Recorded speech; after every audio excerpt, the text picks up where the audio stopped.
વિજય થાલાપતિ અત્યારે હાલ ખૂબ ચર્ચામાં છે. એક્ટર બન્યા જેમાં તેઓ સક્સેસ છે, રાજકારણમાં જોડાયા તેમાં પણ સક્સેસ, અને હમણાં જ તેમણે સીએમ પદ સોંપવામાં આવ્યું તેમાં પણ સક્સેસ.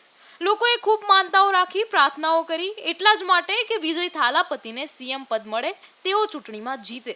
બંગાળની જેટલી ચર્ચાઓ થઈ તેના કરતાં પણ વધારે ચર્ચા તમિલનાડુના વિજય થાલાપતિની થઈ.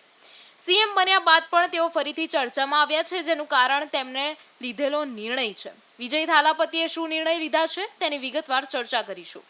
તમિલનાડુની અંદર જ્યારે ચૂંટણીની જાહેરાત થઈ ત્યારે વિજય થાલાપતિએ 7 વચનો આપ્યા હતા અને તે 7 વચનોની ખૂબ ચર્ચાઓ થઈ. હવે તેઓ આ વચનો ક્યારે પૂરા કરે તે જોવાનું બાકી છે. ખેર, એ વાત અલગ છે, પરંતુ અત્યારે વાત કરવી છે સીએમ બન્યા બાદ જે નિર્ણય લીધા તે વિશે. વિજય થાલાપતિએ નિર્ણય લીધો છે કે તમિલનાડુમાં જેટલી પણ જગ્યાએ દારૂ વહેંચાય છે તે બંધ કરી દેવામાં આવશે. આદેશ આપી દેવામાં આવ્યો છે કે રાજ્યમાં ચાલતી 717 સરકારી દારૂની દુકાનો બંધ કરી દેવામાં આવે. ધાર્મિક સ્થળો, સ્કૂલો અને બસ સ્ટેન્ડ પાસે દારૂ વહેંચવાનું આગામી 2 અઠવાડિયામાં બંધ કરવામાં આવશે. ત્યારે વાત કરીએ તમિલનાડુમાં કેટલી દારૂની દુકાનો કાર્યરત છે.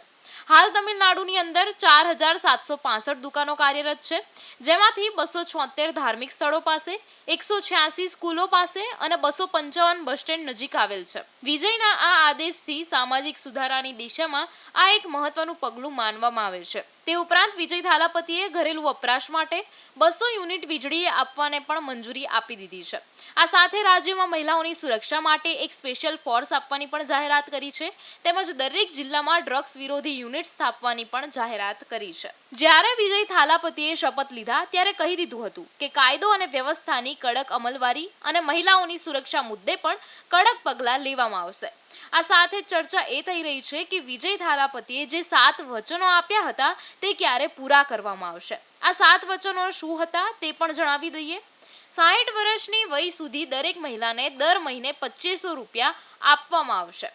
દરેક પરિવારને વર્ષમાં 6 એલપીજી સિલિન્ડર મફત આપવાની સાથે દીકરીઓના લગ્ન પ્રસંગમાં 8 ગ્રામ સોનું અને સિલ્ક સાડી ભેટ આપવાની પણ વાત કરી હતી.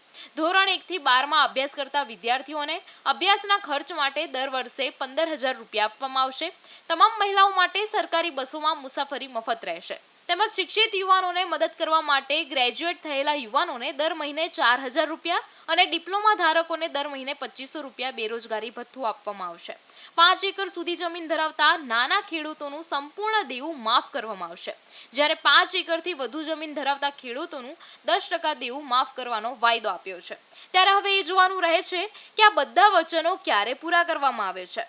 તમારું આ વિશે શું માનવું છે તે અમને કમેન્ટ કરીને જરૂરથી જણાવજો.